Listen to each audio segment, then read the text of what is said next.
Sometimes people ask me, is there any indicators that I'm getting close to enlightenment, that I'm getting close to having the permanent mind awakening?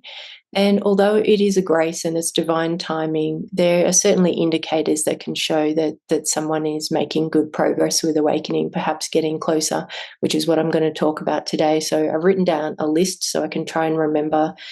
And this is just coming from my work with other people. So I've been lucky enough to work with hundreds of people through their different awakening processes and seen the differences in awakening and also the similarities that happen. So this is my list. I would say one of the key indicators of someone that's getting close is that they have emotional maturity. And so I'll break down what I mean specifically about this. So when I'm talking to them, I'm noticing that they have good communication skills. They can keep eye contact. They take responsibility for their actions and correct their behaviors if they see that they're doing something that's causing harm to another person. They're quite happy to take responsibility and change and take action.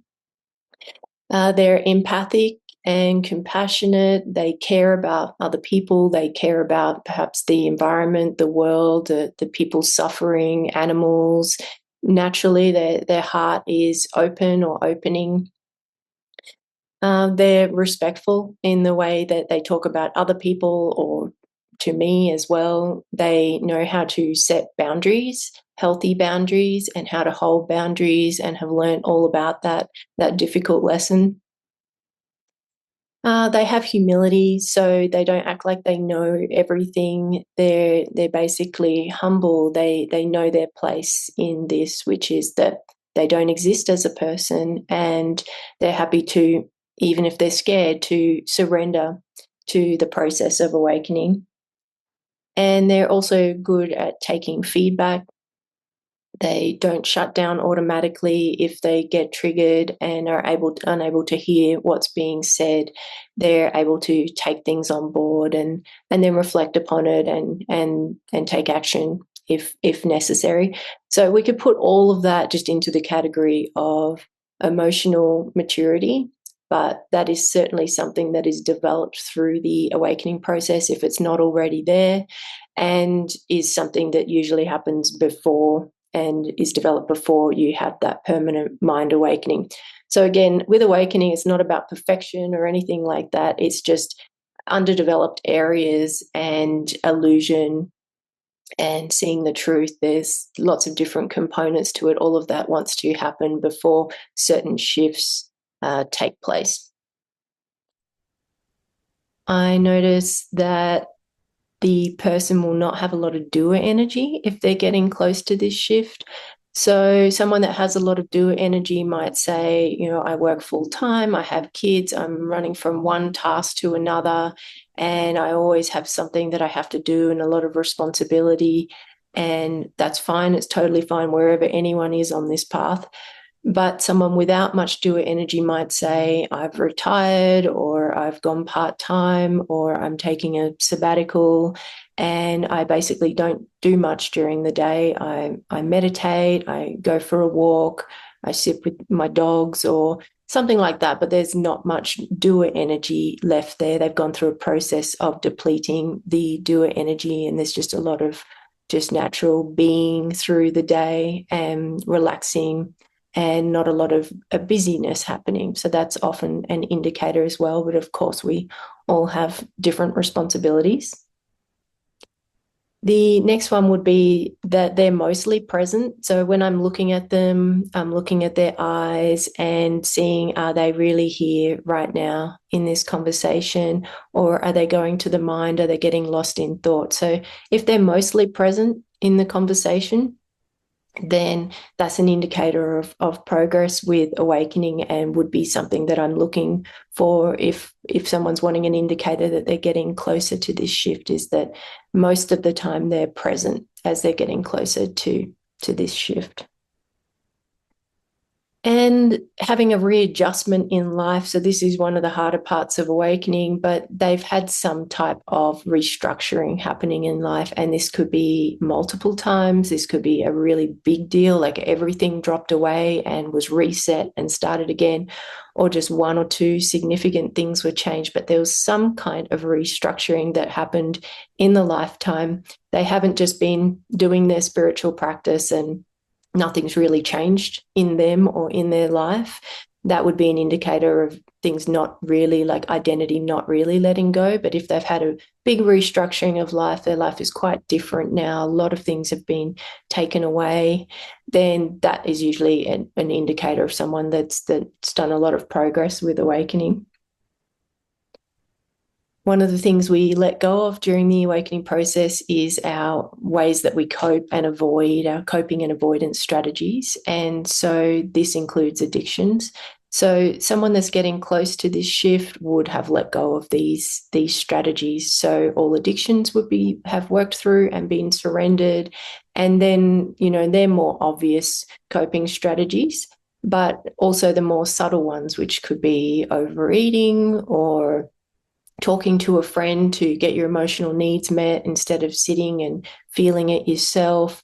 Any way that we move away from the present moment, move away from feeling pain, whatever strategies we've developed to do that, to cope in life that were useful at one stage, all of those surrender completely. And so if someone has surrendered all of those coping strategies and is quite good at going into the pain and feeling uncomfortable, that's an indicator of someone that is progressing with awakening and perhaps getting closer to this shift.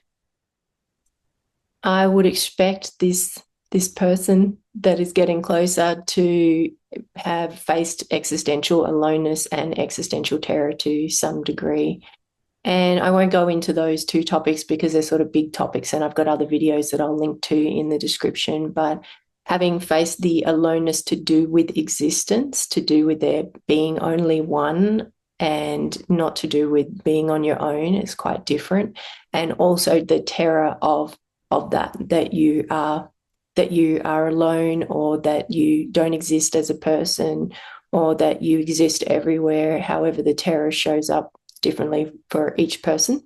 But to some degree, having faced existential aloneness and terror by this point of awakening, I would be looking to see if this person that was getting closer had worked through the majority of their emotional content. So traumas from childhood, all the stuff that's been repressed and locked into the body and nervous system. So again, not about perfection, but about just the majority has done. So is this person getting triggered really easily when I'm talking to them? That could be indicated that there's more work to do. Are they depressed? Do they have anxiety? Do they have a lot of shame? Are they getting feelings of guilt or jealousy or insecurity? Things like that. So, or has most of that been worked through the awakening process, and they're coming to the end of that sort of karmic baggage? By this stage of awakening, the person would have strong intuition and a strong connection to the inner guru. The inner teacher will be leading the way with awakening. So they're going to be much less concerned with being part of a tradition or even following a teacher very closely. And it's going to be more of an independent path of selecting what is next, what is best for me on this path. What do I need next? So really a strong sense of autonomy as well. So not being swayed by what other people say, not being influenced by what their parents tell them or what their husband or wife tell them or other family members or friends, being totally independent in their ability to make decisions, really like in their own power, you could say. So that's something that I would expect to see in someone that is getting close to this shift. This part of awakening is largely about breaking identities. And so I would expect someone that's getting close to this shift to have broken the majority of their identity structure. And also the karmic patterns that we're holding, so everything in place. So what that would look like is identities to do with the roles that we play in our family. So I'm a husband or wife, I'm a mother or father, I'm a son or daughter, or whatever the role may be. The roles that we play at work, I'm a doctor, I'm a lawyer, I'm successful, whatever the case may be. But all of the different identities that build the identity structure the majority have been worked through and relinquished by this stage as you're getting closer to this shift. And also the karmic patterns and the things like, beliefs that I'm special because I'm going through an awakening, or I'm unique, or that I'm intellectual, I know a lot. These types of identities that can really form the core of the identity structure will be mostly relinquished by this stage. So behaviors that we do, such as controlling other people, would have dropped away. Codependency would have dropped away at this stage, whether we're in a codependent romantic relationship, or we like to fix or save our friends, or whatever it is. All of those sort of strategies would have dropped away by this stage, as they were all feeding the identity structure. And one thing I notice about people that are getting close to this shift is they don't have victim identity left. I think we all have a victim identity to some degree, some people just a tiny bit, all the way to it being one of the biggest parts of our identity structure. And this can sound like, I'm unlucky, or awakening's never going to happen for me. It only happens for other people. But any kind of story where we go into the story of the victim, it feeds the victim identity, and then we basically go to sleep and we just identifying with being a separate self that is a victim to life and to awakening, and this really hinders the awakening process. So I noticed that the victim identity, which is there usually to some degree in most people, is basically gone at this stage as one of the identities that left. So the person will talk more like, I don't know when awakening is going to happen. I'm surrendered to the process. I know I'm not in control. There's like humility there. And also I know it's not happening to me, and it's not personal. It's not about me. It never was about the person. And so there's like sort of an inability to go into the victim story that happens, which is very lovely, because, there's a lot of suffering in that story. And people getting close to this shift are typically good at and have relinquished a lot of their shadow self, but very good at seeing shadowy parts. It's not too triggering. It still might be painful, of course, but there's no avoidance of seeing anything at this stage of awakening. And so there's just a constant looking at the parts of ourselves that are not in alignment with truth, things that we've done in the past that we might feel shame about, and facing things and feeling everything, making adjustments to life if necessary, apologizing to people, repairing if we need to, changing our behavior if we need to, but a constant looking at what needs correcting and then taking action steps to correct it happens very naturally and easily for people once they get to this stage, which can be kind of a difficult thing to do in earlier stages of awakening. So that's just my list. Take it or leave it. I hope it helps you in some way.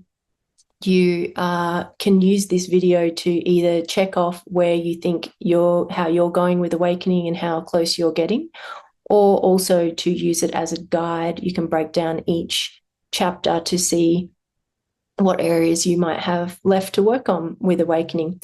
And it's totally fantastic wherever anyone is up to in this awakening process. Every step of it is challenging, and it's just wonderful to even find your way to awakening. I hope this doesn't seem overwhelming, and that you can just take each step of awakening and try to find some joy in where you're at in the process.